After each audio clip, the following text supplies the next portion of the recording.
Good morning, everybody, and good evening, Australia. How are you? Happy Friday, and welcome back to Aquarius Rising Africa. And I have with me again today the amazing Kerri Saint from Australia. How are you, lovely Kerri? I'm pretty good, thanks. How's yourself? Yeah. Yeah, All good, yeah. yeah. Winter's sneaking in, but Oh, we it are is. surviving. I'm wearing a scarf, wearing a hat. I had the fireplace going all every day now, which is lovely. But yeah, during the Yeah. day is warm, but night and mornings are getting cold. So, but it's beautiful weather, absolutely gorgeous weather. Yeah. No, well, it's definitely getting chillier, yeah.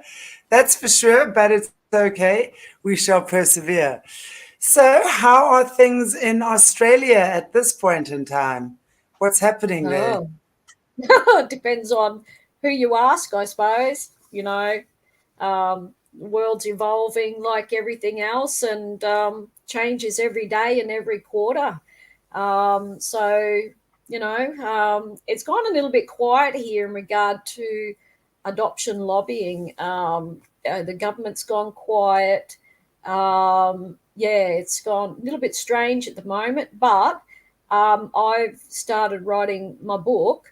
So, I don't know how long it will take me, but the fact that I've actually focused in on making that a priority, and I have somebody helping me with it, who says there's some pretty powerful stuff in what I've written.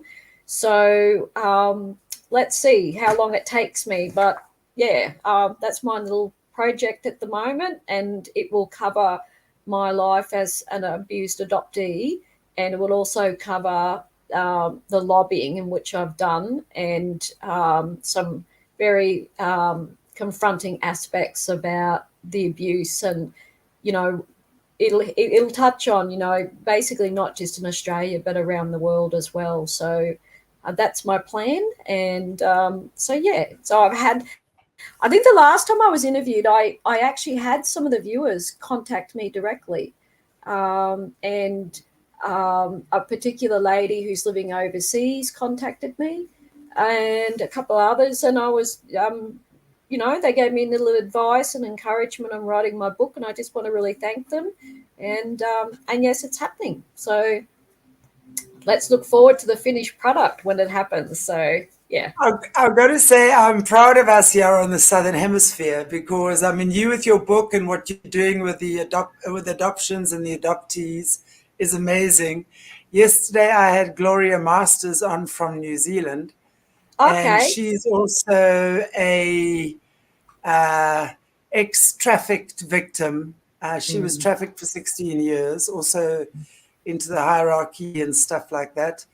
Yeah. And she's, in fact, on the 16th of June, she's actually launching hand signals. Mm. That's, for under 16-year-old kids, that Yes. if they're in danger. So what she's doing is actually making this, she's launching it. We don't know what the signal is yet. It gets launched Okay. on Yeah. today. For children who are being trafficked under 16 years old. So if they're in trouble, and we all get to know what this hand signal is. So Mm. that is a really, really good one. Yeah. And Yeah. Yeah. she's also written a book, Handing Back Your Shame, Yeah. and or Handing Back the Shame. Sorry, Handing Back the Shame. And I know Yeah. her website and her channel is called that as well. So I really want to encourage all our viewers. If we look at her, if you look at her interview with me yesterday, she speaks a lot about that. And then that's the Friday. Then on the 17th, it's we're doing the Global Awareness Walk. So just Mm. at 10 a.m. in the morning, anywhere in the world that you are, at 10 a.m., take your dog, take your cat, take your chihuahua, take your monkey, take whatever it is, your kids, your spouse, and just walk for like 20 Yeah. minutes just for the kids. It's just such Yeah. a beautiful initiative. And I'm definitely, I'm going to be doing the arrow drop later on today as well.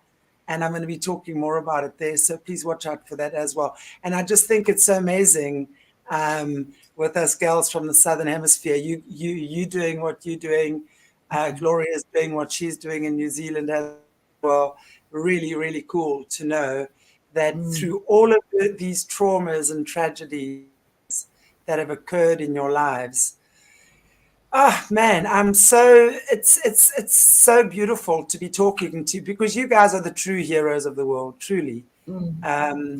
You know, Thanks, Nate. just We don't feel like it. I mean, Chantelle, we just don't. And we have our own, even though we speak out openly, we have our own personal battles, to deal with besides. And we support one another, having constant contact with survivors and victims of all sorts of abuse. And I don't just have adoptees contact me, I have others as well. And, everybody through their healing journey, eventually find that they want to start speaking out. And we're finding more and more victims in every sort of aspect of whatever they've endured in their life, drawing closer together through this time. I've never really seen it to this scale. And I've been lobbying since 1983. And having adopted people speak out is quite a phenomenon, because we find it very difficult to do so based upon the whole narrative around adoption that we need to be grateful. So it's becoming... It's so true. And, since our conversations, it's become even more apparent to me how that plays itself out. Absolutely. Because when I was looking, also just going through Facebook Reels or whatever it is, and then you see this reel that says, adopted boy enjoys his birthday party. I'm like, what the F? Yes. Yeah. And then they make a big song and dance about his parents that have adopted him, and he's enjoying a birthday party. It's like, it just hit me like a ton of bricks between the eyeballs, because that to me, I think, is such a typical example of this. It's like always talking about rescue animals. Just stop calling them rescue. What do you mean? Are you trying to appease yourself? Do you make yourself feel better? They're your animals. You their mommy or their daddy or the human, whatever, and your children are your children. And yes, it's important, I believe, for them to know if they're adopted, and to be honest and open with them in a beautiful way that they can accept and understand. Absolutely. But, this whole thing where everyone makes such a big song and a dance of this adopted child enjoying his birthday party. I mean, like, come on. I know. And what people don't realize is that adoptees find their birthdays extremely traumatic, because that was the day that they were brutally separated from their mother and the rest of their family. And it's very difficult to endure. And often adopted people will just go along because the adopted parents are celebrating, because it's the day that they gained you and they got everything they wanted. But technically it's the day that you lost everything, and they're completely oblivious to it. They don't understand. So we go through our birthdays with this deep sense of grief that we can never express. We have to celebrate the day that our whole identity was stripped from us and our mothers were torn from us, and we're expected to celebrate it. It makes such sense what you're saying, and I understand that purely from the point of view that I've worked with many people over the years that have been adopted. So I do understand exactly what you're saying there, and I'm so glad you brought that up, because I was actually going to mention that about adoptees on their birthdays, because even though yes, it's an incredible day that you chose to come down from the heavenlies, if you will, in your human body, and you took your first breath for for your adventure on earth. But that's all well and good from someone who's not had that trauma, right? So I think that in order for the healing process here to occur, we have to acknowledge that we as other human beings have to acknowledge someone else's pain. You might not be able to identify with it in the sense that Yes. you didn't go through that experience, but you can have enough compassion and listen and just be there and not be impatient and just be an ear if on that particular day or whatever, it's their birthday and they're not feeling fizzy and champagne-y. And I think it's a really important topic to be talking about. And I love, by the way, what you were saying as well, that you've been contacted by people. It's so awesome because it's the same with Alice Perola, who does the borderline personality disorder. It's people are reaching out. People are starting to talk about these topics. People are starting to, realize that there's no shame in this. There is no shame in it for you. No. And it really is about just, wow. I think for every person it's different, what every person has to get through their experience. But talking and expressing is most certainly an incredible healing tool. It is. And it's vital. Having a voice is really vital for any survivor, and especially for adopted people whose trauma is pre-verbal, and they have getting support to speak their truth, whatever that is so very vital to them to continue on their road to healing. They may not end up having a successful reunion with their biological parents and family, but having a voice will go a long way in the healing process.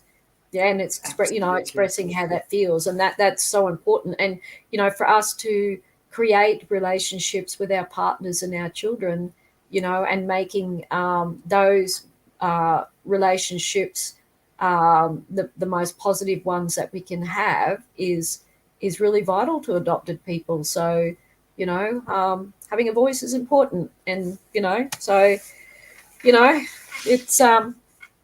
what's important. And I think I'm going to bring up voices of 7 adopted people tonight who never got the chance to voice how it felt to be adopted. And I suppose that's maybe a good opener for what we're talking about here. So tonight's subject is, adopted parents that murder. And there's one very well-known murder case in America, which is the Hart family murders. But there's probably one that's not so well known, and that's the story of Asunta Yang, who was 12 years old. Before I kind of start, I just want to point people out to a thesis written by Catherine E. Sunder, MA, Doctor of Psychology, in 2015. And she says, while extensive research has been conducted into mothers who kill their biological children, little information is known about mothers who kill their adopted children. And that's in 2015. And there was also a paper by Richard and Mary Horowitz in 2011, who basically say, despite the possibility of increasing occurrences of such deaths, few states, particularly in America, have procedures to systematically collect information on incidents of serious harm or deaths of adopted children. So these are mostly recent. And I know, like, if you Google yourself and look for adopted parents that murder, you will consistently find more about the adoptee that kills the adopted parents. All right. And there's movies being made about them. I think it's something Sudden Fury, and I'm trying to think. It's called Sudden Fury. I think it was 1990s. And so there's movies being made, and there's one called The Orphan and things like that, about all these children that kill or maim or murder or whatever, some true, some false, but they paint the adopted child as the psycho one because they're somehow defective. but that you rarely find anything about the adoptive parents. Yet, as an adoptee, having such close contact with other adopted people, you will find that there are numerous accounts of children who have not just been abused, but murdered by adoptive parents. And there was one recently about 2 little African-American children in the States recently as well, 2 little kids, they went missing, and the adoptive parents didn't report them till 3 months later, and now they've been sent to jail for murdering these 2 beautiful little boys. So that's just recent. In 2015, over 100 adopted children are murdered or raped by their adoptive parents. And this is according to, in 2013, by a Reuters investigation. Is that where? Is that globally or just in?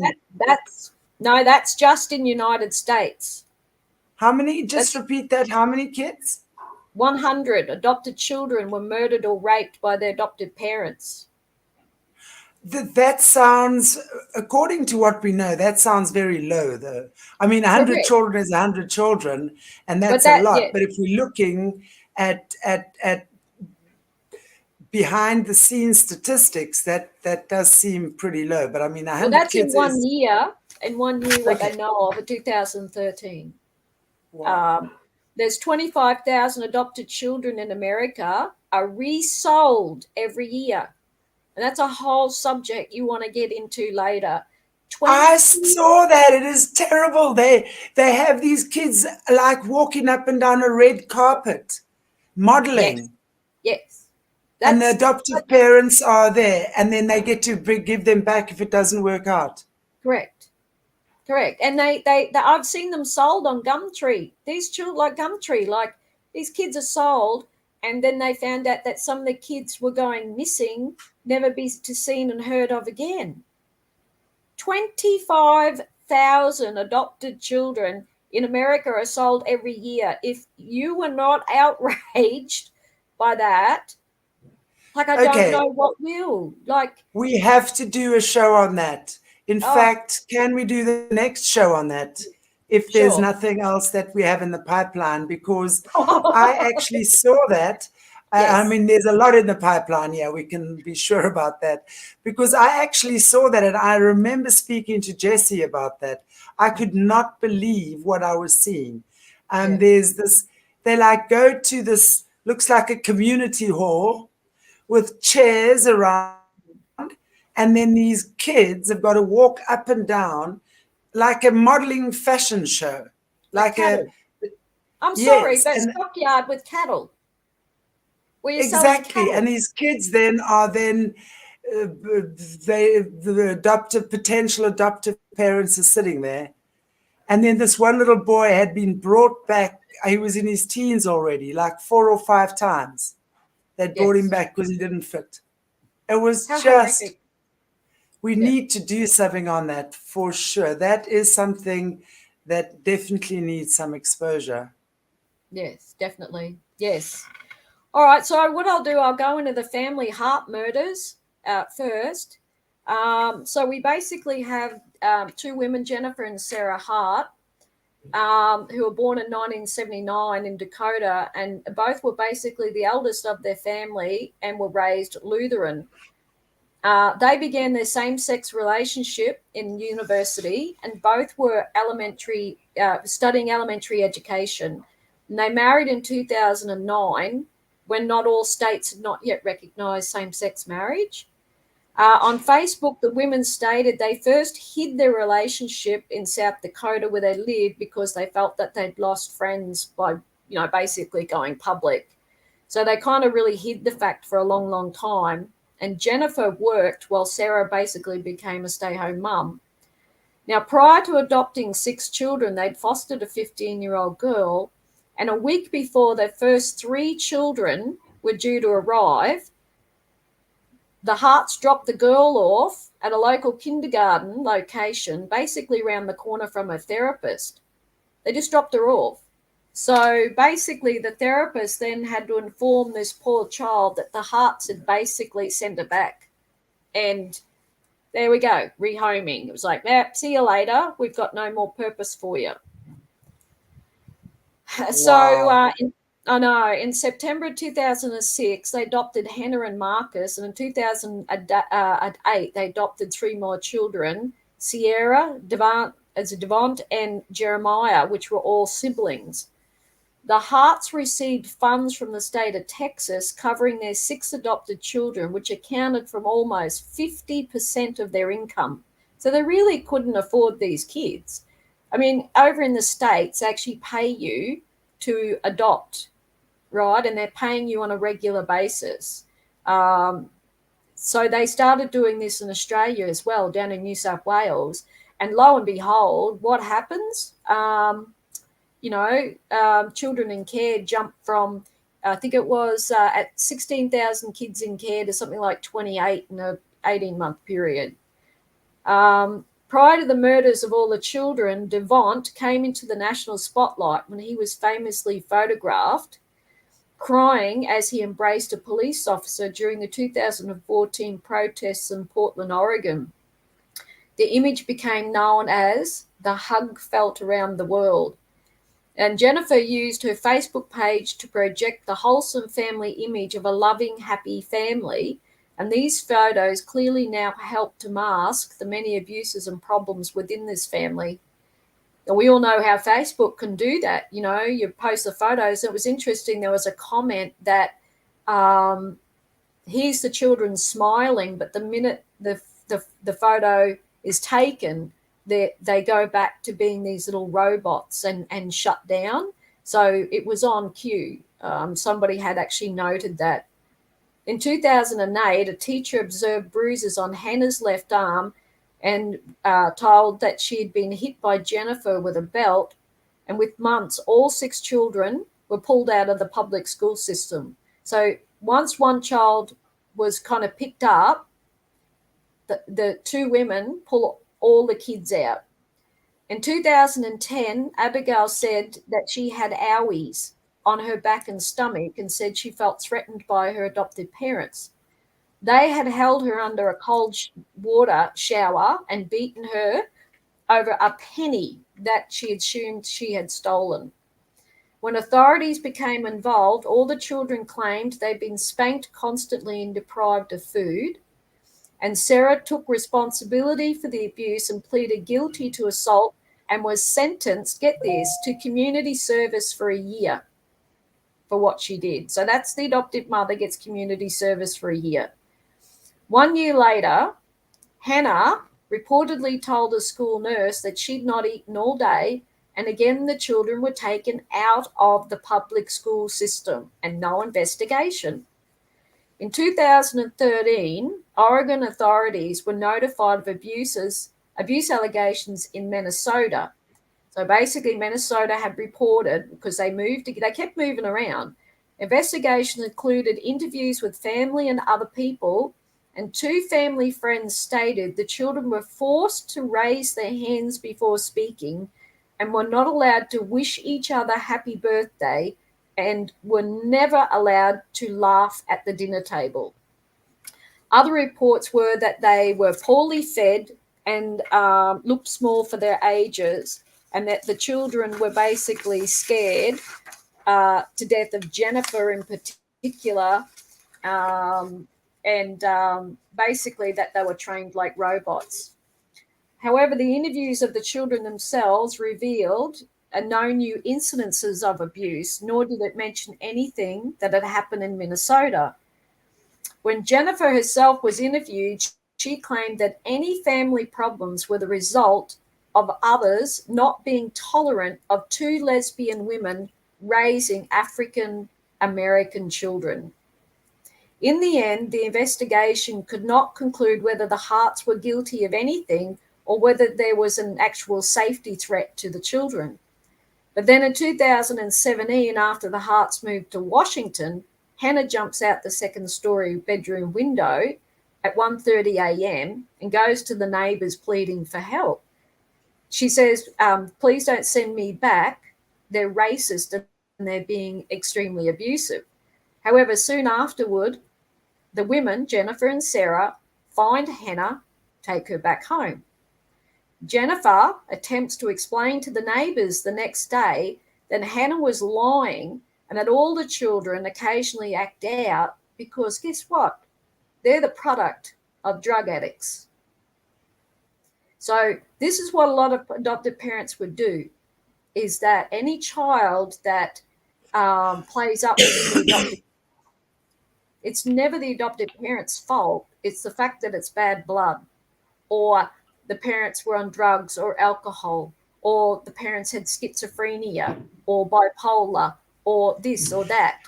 Exactly. How often have we heard like, well, I mean, in the past, I've heard people saying, well, I'm not going to adopt. I have no idea where that child comes from. Yeah. Wow. Yes. Yes. And it's so true, because a child really is a product of their environment. And I'm not saying, I mean, let's look at this though. Let's say a child does come from, I agree that maybe health-wise, it could be predisposed to certain illnesses or whatever that are hereditary. But when a child is loved and when a child is feeling protected and safe, that child is going to thrive. Yes. No matter, I'm not saying it's not going to have rejection issues that are stemming from the adoption and the energetic stuff that goes around that. We'll not go into detail with that now. Or have issues. Everyone has issues, no matter who or where you are and what you come from. We as human beings, we all deal with our stuff, right? But if we think about it like that, it doesn't matter where the child, what its biological roots are, right? Yeah. If the child is given love, it's going to thrive. And it's so true. I mean, it just makes sense. Yeah. Like, you know, okay, sorry, did I disappear for a while? No. Africa Internet. Yeah, Africa Internet. And look, at this story reminds me very much of my own in respect to that, because I was like, I think I was 13. I started wagging school, like all little good girls do. Sorry. So I'd wag high school over a period of weeks, and I got caught.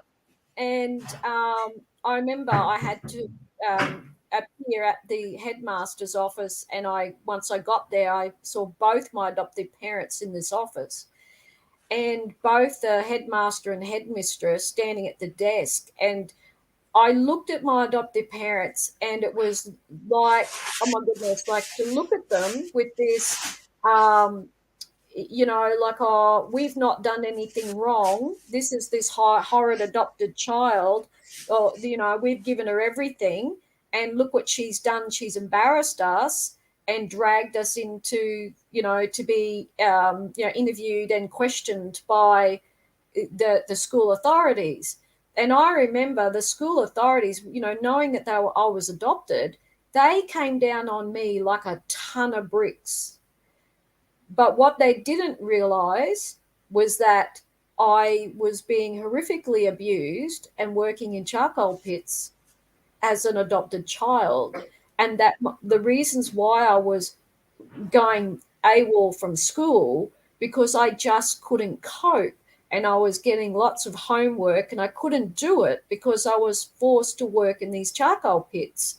And there were times when I had to sleep in the bush with no food, no shelter, no anything, get up at the crack of dawn to scurry home and get dressed and rush off to school.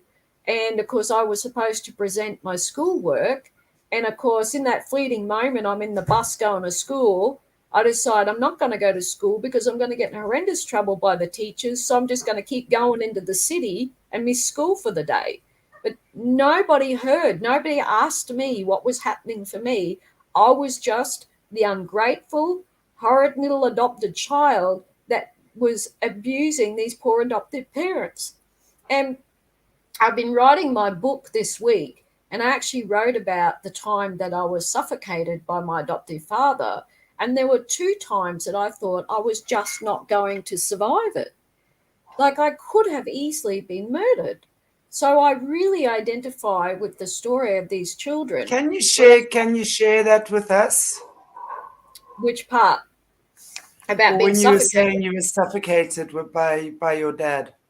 Yeah, well, he would. Okay, so where we lived at the charcoal pits, I had no door in my bedroom. There were no doors in any bedrooms, not even a door in the bathroom. So I had no ability to lock him out.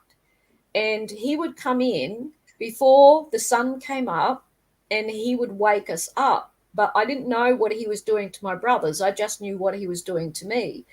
And I would wake up with him sitting with his full weight on my chest and his knees pressed into my shoulders and my pillow placed over my face.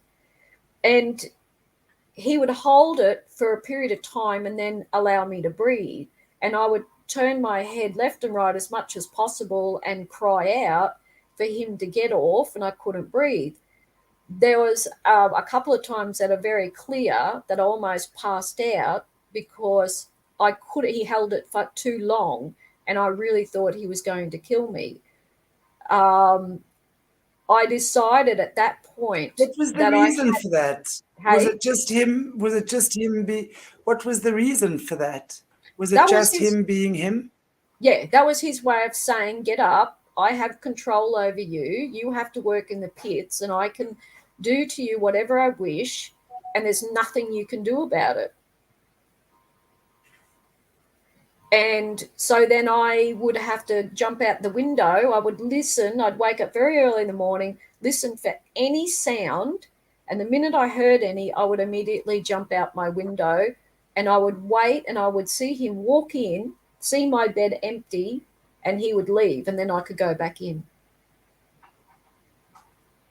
And Wow. he would walk past my younger adopted. She was fostered and she was much, much younger than me, about 10 years younger. And he would walk past her to get to me. He never touched her. But that was his wake-up call. That was his way of waking it up.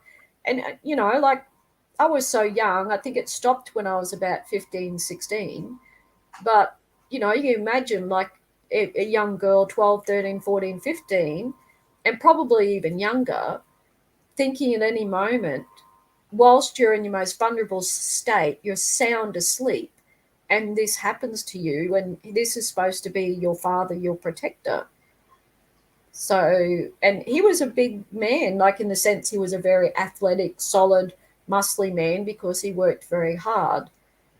And to this day, I still cannot sleep without some sort of breeze on my face. I'd blocked it out for many, many years. I was like 29 when I first started to remember. And I would always sleep with the window open. I couldn't figure out why.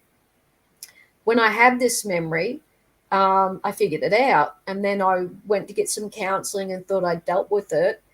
Went to bed one night, said to my husband, you know, leave the window shut, you know, I figure I'm good now. Got up the next morning, the window was open. And my husband comes home from work that evening and said, why'd you open the window before you left? He says, I didn't. So I didn't know whether to believe him or not. But over the coming weeks, he actually caught me sleepwalking and opening the window. He actually woke me up from it. And I realised I was doing it in my sleep and I had no conscious memory of it the next day.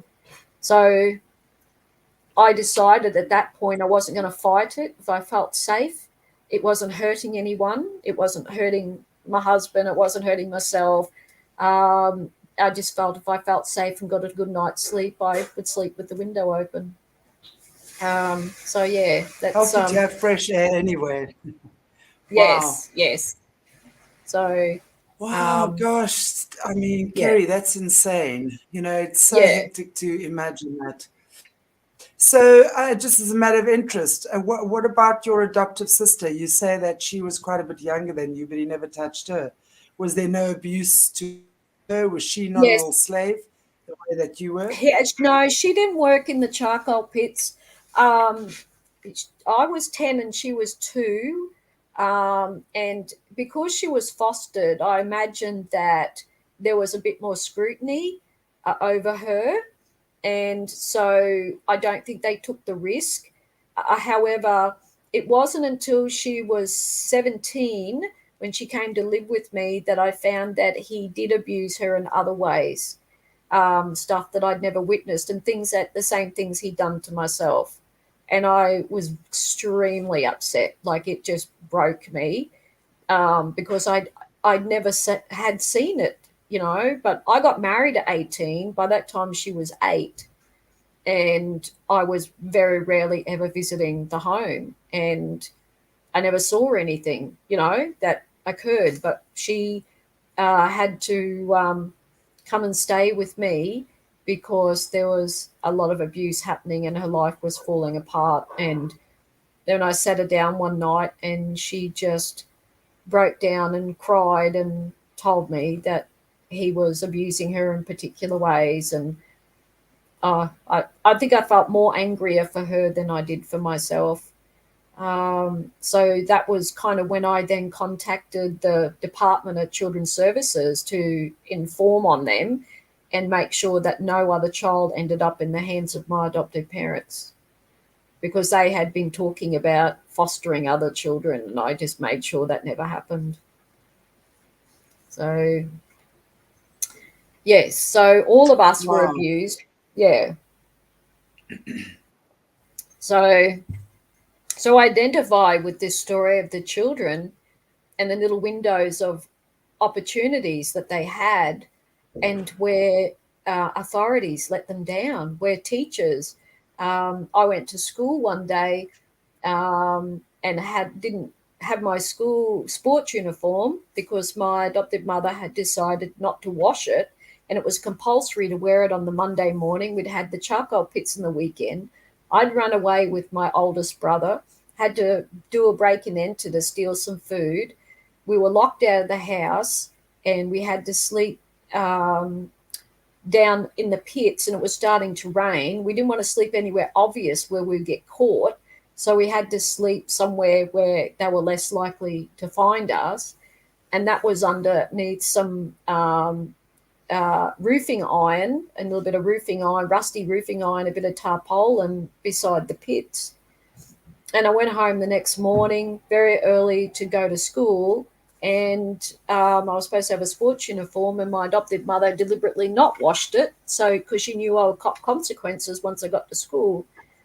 So grade 9, the whole grade 9 is sitting on the oval, and the teacher go, well, you better have a good excuse to not have a sports uniform on because you're going to get consequences. So being me, I just yell out in a joking manner, oh, getting kicked out of home good enough for you? And, of course, immediately the teacher went, come here, and my heart sank. I didn't go, oh, good, I'm going to be saved. I thought, hell no, I'm going to be sent away to a place way worse than where I'm living. And I was terrified. So the minute that I got to the teacher, she pulls me to the side and she says, tell me what happened. I went immediately into, I was just joking. So I get when the kids in this story do not reveal what's happening because you don't know what is being said to you. And the reason I never said any more was because my adoptive parents had drilled into us that we were unwanted children, that if we didn't behave and if they didn't want us, we would be sent away to a home where unwanted children go. I would be stripped naked, be chained to a bed with no mattress, be fed bread and water, be beaten and strapped every day. This? Yeah, and have rats crawl all over me. So I thought by asking for help meant that I would go to a worse place.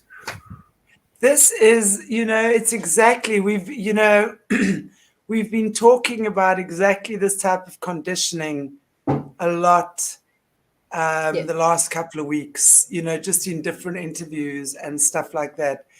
And it's so insane how effectively these guys are able to break a child. They know because they've studied energy and the human energy system and how it works for so long. Yeah, they are absolute master masters at knowing how to invert everything as well. And of Yeah. course, what better way to break a child's spirit than to tell them, well, your mother didn't want you, you're not worthy. Oh, you've got a club foot, your hair's red. Oh my Yes. gosh, you are even less than worthy. So you Yes. need to go there, and you can only play with those, and you can only do that. And remember, if you do anything, this and this and this and this is going to happen to you because you are not worth anything more. So Yes. to have that repeated time and time again, I mean, it's a miracle that you guys are even sane today. Yeah. Honestly, Yeah. it's a miracle. Wow. So it took me 29 years to tell anybody what sort of childhood I had. And the minute I opened my mouth, I went literally blind. My body screamed at me, no, no, no. Could you imagine the absolute fear?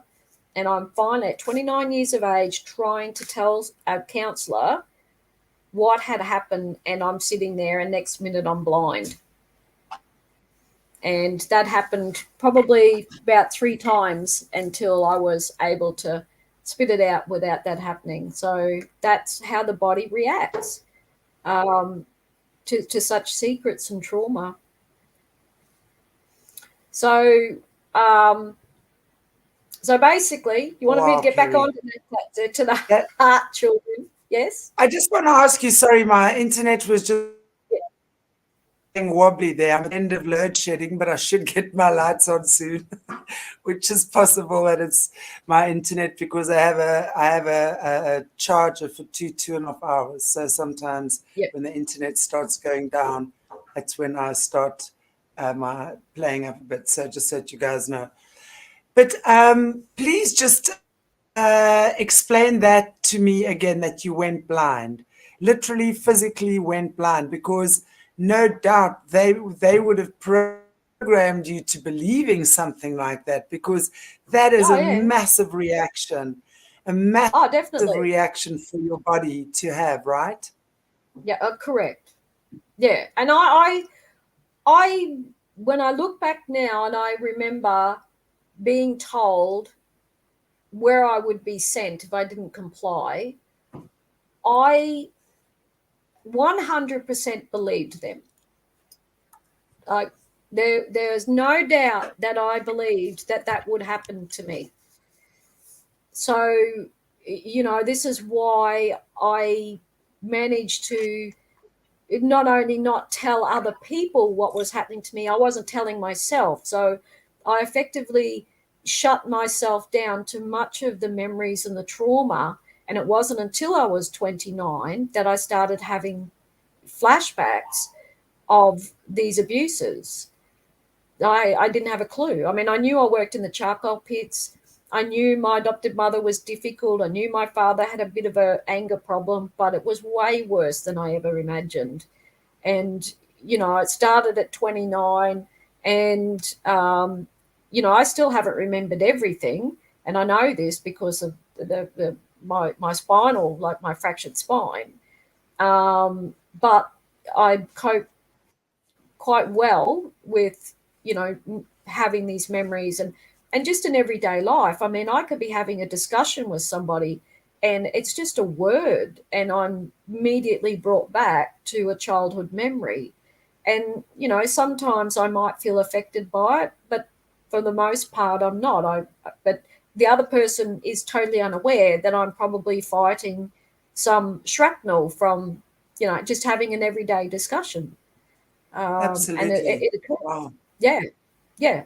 So it's an everyday fight, once you've endured something like that and you face it, you're healing and, you work really hard at that, but it's a constant walk. It does get easier, but it's a constant walk forward and you have to make a constant choice to forever face those things. And, and for me, because of I choose to have a relationship with God, is to forever find space to forgive those that did the harm to me, so that I'm not carrying toxic hatred and resentment and acting it out back onto myself. So my adopted I would parents are dead imagine now. that I would imagine forgiveness in these situations is really difficult. It's, we understand intellectually that we need to forgive and that Yeah, forgiveness is going to make our lives a lot better. Every book, every coach, every whatever, will tell you that it's important to forgive.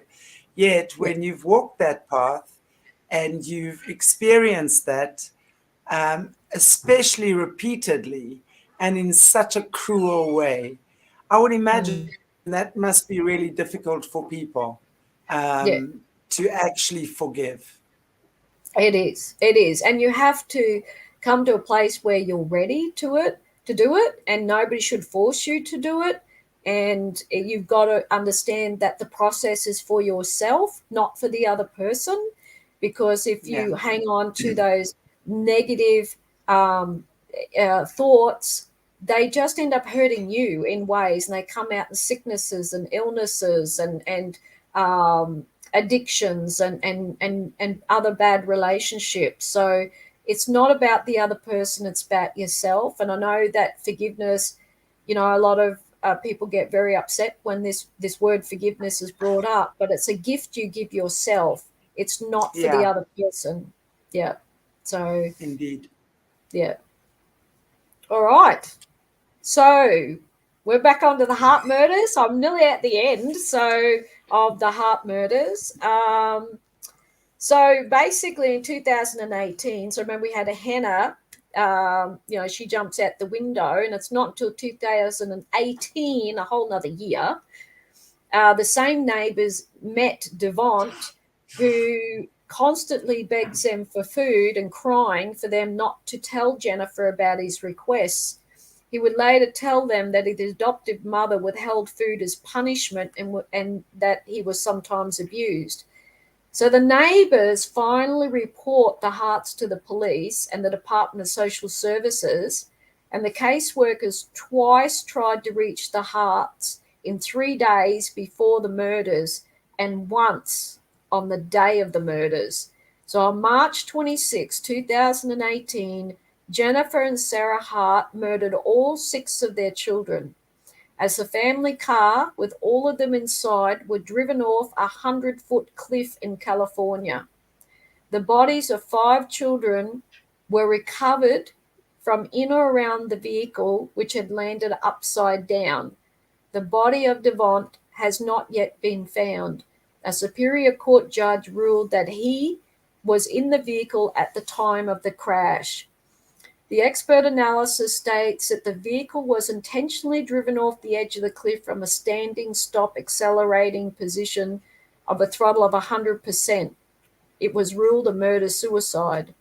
Toxicology results showed that Jennifer's blood alcohol was over the legal limit at the time of the crash, and both Sarah and 2 of the children had a drug called, I think it's dihydramine in their system. It's an antihistamine like Telfast and Benadryl. It would make you very tired. Sleepy, yeah. Also, Sarah had made Google searches before the crash about the what is a lethal dose of Benadryl and death by drowning. So she'd been researching how this would occur. So it was fully planned. And she also searched, and this what did my head in, she also searched a no-kill shelter for her dogs, and they were found safe and well at their home. And according to incident report following the murders, one of Sarah's co-workers reported hearing Sarah say, "I wish someone had told me it was okay not to have a big family, because then Jennifer would not have adopted all these children." So Wow. this is tragic. 6 children in one day, and the day of the murders, the social workers had showed up at the house too late. So yeah. So wow, that is tragic. yeah. Really. So and no one knows why. No, but basically they were frightened of Jennifer in particular was the one that ruled the most, but they were extremely racist, yet they I had was going to 6 say, African they were obviously adopting African American kids, right? Yes. Oh, definitely. So, And yeah, and basically Jennifer didn't want to get caught for the abuses. I suppose she would have gone to jail. As a very selfish, self-centered, narcissistic person who, rather than just kill herself, kills all the children with her. Like, that's just insane. Could you imagine? Like, I think about the children in that point. Were they also drugged, all of them, or were some of them not, and clearly knew that they, like, could you imagine? So the cars that are standing still, all the kids are in it. She's hit the throttle 100% to the floor to go straight over the cliff. I mean, just horrendous. So it was a very, very tragic story. And, this is the voice of 6 children that were never heard. And if we have a lesson to be learned about this, is that we need to be more prevalent, more aware of children around us. And like you were saying, children to have a hand signal or something. As a society, we need to stop saying it's got nothing to do with us.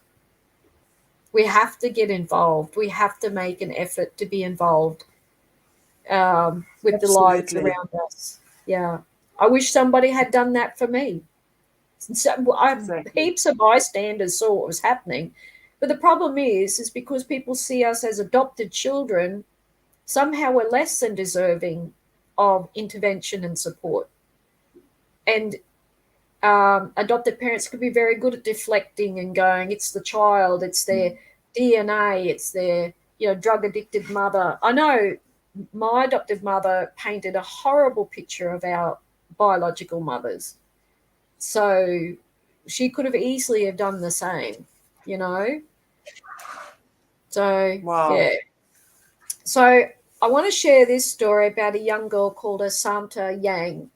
And when I got in this story, I'm going to tell this story, and basically I cannot cover everything in the short frame we have. And it's so in depth, and it really does give a testament to how certain adoptive parents get these children and can cover and hide, and who are complicit in doing that. So Asunta Yang was 12 when she was killed by her. She was found on a country road, and basically her adopted mother and father were arrested soon after. Rosio Porto was the adopted mother, and she was a lawyer, and Alfonso, the adoptive father, was a freelance journalist in their mid-30s. And the couple had no trouble persuading the Spanish authorities that they would make good parents and their child would be surrounded by loving extended family. Rosio's father was also a lawyer and was an honorary consul for France and Santiago, and her mother was a university lecturer. So she's got, 2 prominent parents herself. At the time, they adopted from China, which is a little bit unusual because nobody from Santiago was actually doing that. And at the time, Santiago had 93,000 citizens. Only a few Chinese children been adopted in the wider region of Galicia, of basically 20.7 million people. So there was a plummeting birth rates, and Spain had really strict domestic adoption laws, which made it very hard to adopt in your own country. And couples paid something like 10,000 euros per child for adoption to adopt. In 2004, basically Spain would rank second in the world for foreign adoptions, just behind the United States.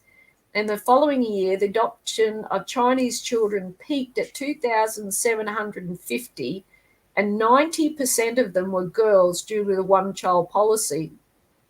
Now, Porto was inherited inherited her father's role as honorary consul, and even appeared on TV sharing her wisdom all about adoption. So basically, she's to kind of is in the forefront in lobbying to get more children from China adopted in Spain.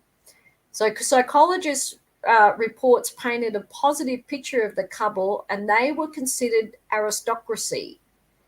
So Asunta Fong came into the family weighing at 9 months, kind of a little underweight, and she suffered bouts of fever, gastronitis, and a few other illnesses when she comes to live with them.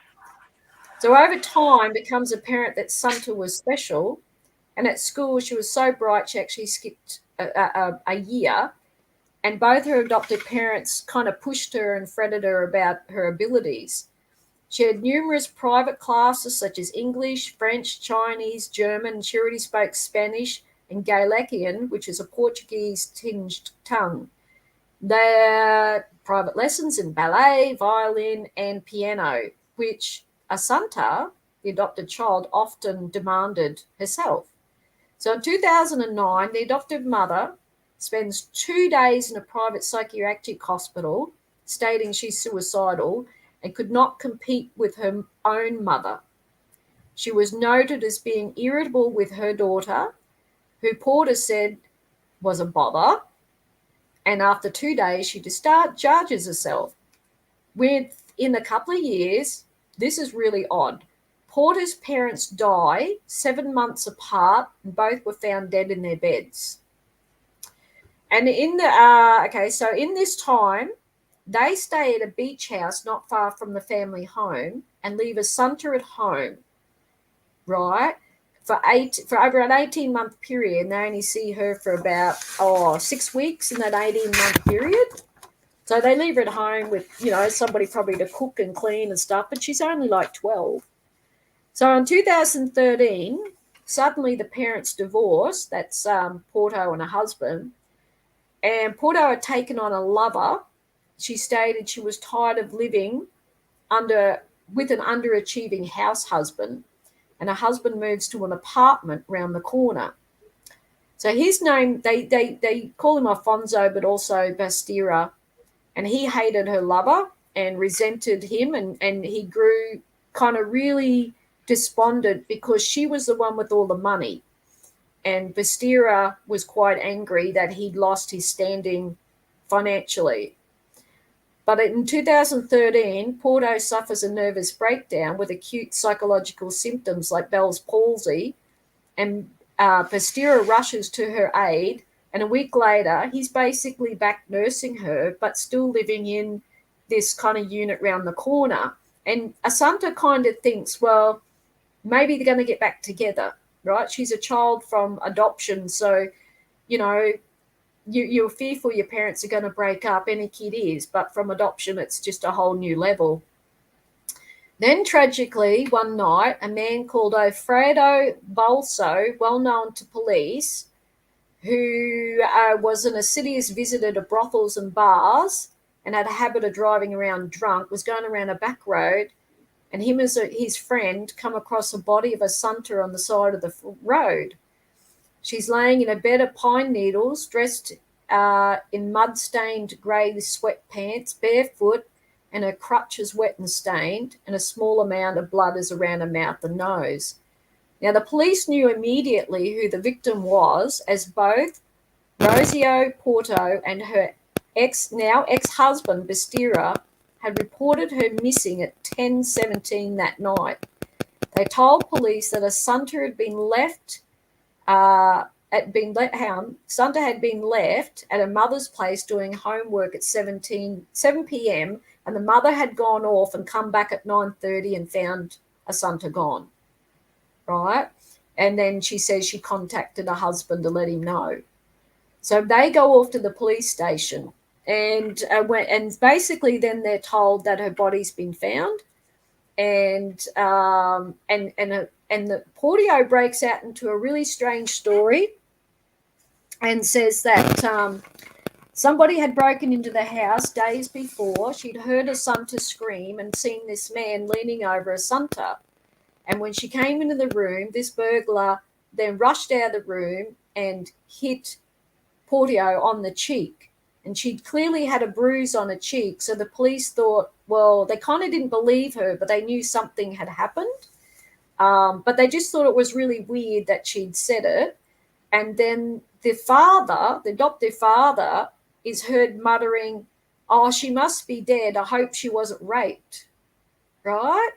The day of Asunta's funeral, basically, Porto, the mother, is actually arrested for her child's murder.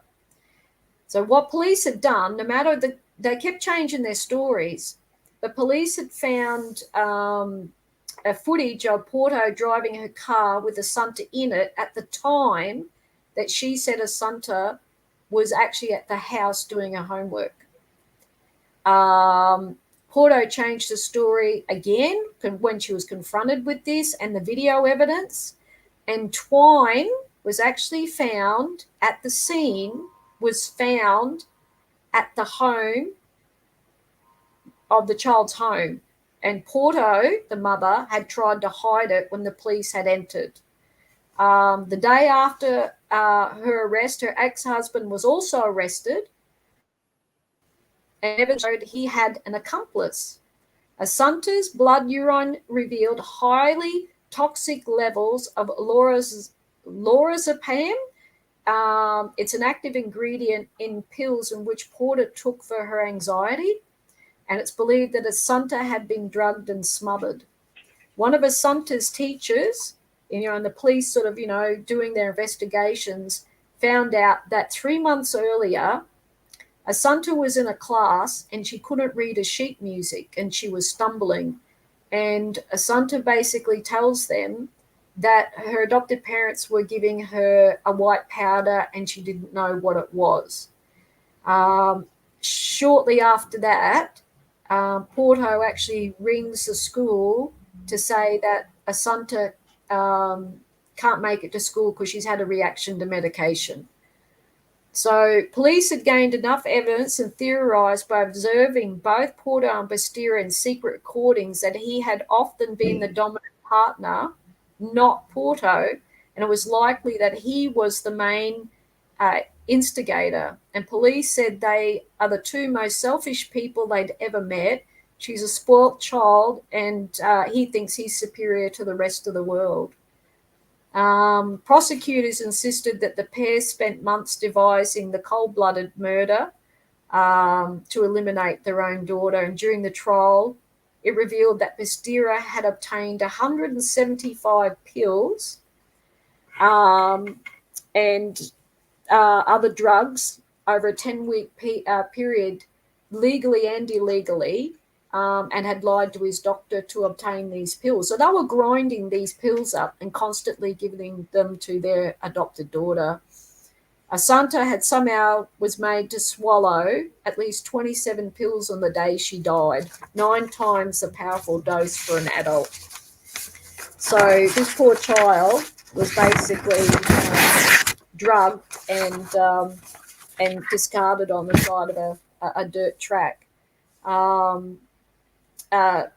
Bastira and Porto were both found guilty and got an 18-year sentence each. And that so, sounds more realistic, at least. I can't understand 18. How do you get 18 years for murdering a child? Well, all I'm saying, compared to 1 year community service, yes, I think 18 years on that scale is a lot better. You can't, there is no punishment for that, in my opinion. No. These people, there's obviously something so wrong in their psyche that they can do that to a child. So they basically said that they basically said, because there was investigation as how they managed to adopt, and they had money and status and position, and apparently they knew the doctors really well where they got the drugs from, so they got them in a sideline sort of way. Her mental capacity was hidden for a long time. Her failing mental health, in the sense it was never assessed properly. they also assessed the fact that she lost both her parents in a short term. They tried to blame that as the reasoning as to why she would want to kill. But it was more of basically, two very selfish people adopting a child, pushing this child to go beyond, like to achieve beyond most other children, and was quite driven. And it still wasn't enough. I mean, Porto called her a bother. Like, seriously, he's a child learning how many different languages, 5 or 6 different languages, and ballet and other things, you know? So, Yeah. according to adopted parents of other Chinese children in the region, the selection process is now exhaustive due to Asunta's death. And China's now tightened its adoption laws so that fewer girls like Asunta are actually leaving the country. Well, can I tell you something that I actually talking about this whole Chinese one child policy? Yeah. Again, I came across a Facebook reel sometime this week, and I've actually saved it somewhere. I did want to speak about it. Actually, I was absolutely horrified. This Chinese woman is interviewed, and she speaks. What she was saying. The result of that is that there will be a gang of men, and they will kidnap a girl Yeah. because there's not enough girls for Yeah. the Yes. Chinese men now, right? So they literally kidnap her and they gang rape her Yes. until she's dead, basically. So that's what's happening in China Yeah. in It's terms of dreadful. that. Just. Absolutely horrific. Yeah. How these freaks can actually pass laws like that, um, and then expect a good outcome, No, because this because is it's now, no, yeah. it's unnatural. There's too many men in China, not enough women, and I know that I can't remember which country it was. Very similar, where the women are being kidnapped and taken off and hidden in the villages so that their sons can have wives and breed. And Mhm. it's just dreadful because there aren't Yeah, enough women. exactly. Yeah, Again, yeah, again, the onslaught on women, because they never thought that the woman was worthy of being born. The girl babies were not worth it. And yeah, now, I mean, and now we're seeing how desperate men are for women, right? yes, yes, yeah. 30 I years definitely, later or 40 years later. Wow, yeah, it's yeah, disgusting. Anyway, Kerri, it's been lovely chatting to you. Is there anything else that you want to close off with? I mean, horrible stories that we're hearing, but always important that we can um, become aware. Knowledge is yeah, power, as I always mm, say. Hmm. yeah. Well, I would hope that these are just 2 stories. There are many, many more, and I chose these 2 for a reason. That people start being aware of the children around you, and particularly adopted children, and um, stop kind of believing what society tells you about adoption, and start talking to the children as if you really care about what happens to them and how they really feel. Stop believing, like the rest of the world, the narrative we're being sold about adoption. Start doing your own investigation, educate yourself, and start, putting your hand up to step in and be a protector wherever you can. Indeed, indeed, I agree with you. Like that. Be a protector wherever you can. That makes a lot of sense. I think if Yeah. more people had that attitude, there'd be a lot less trauma in the world. So I want to Yeah. just say thank you to all our guests in the chat again today. Very nice to see you, gals and guys and girls. Well, I just saw girls today. Appreciate you all, and I will see you later on this evening at 5 o'clock CAT time, South African time. We have Lera Nikolaev again. She's that Ukrainian overcomer who was the Russians turned her into a double agent. Gosh, my words elude me right now.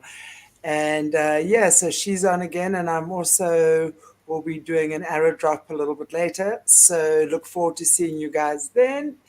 And in the meantime, God bless you all. Take care of yourselves. And as Kerri so beautifully says, be the protector. I think that's such a valuable role that we can all play. So thank you, Kerri. Thank you to You're all our beautiful welcome. viewers. And again, I want to just say thank you to all our amazing Patreons for supporting our channel. Really appreciate you for all of those, for all of you guys who are supporting our channel by donating. Really, really appreciate you guys. Thank you so much. Take good care. Mwah. And I'll see you next time. Bye.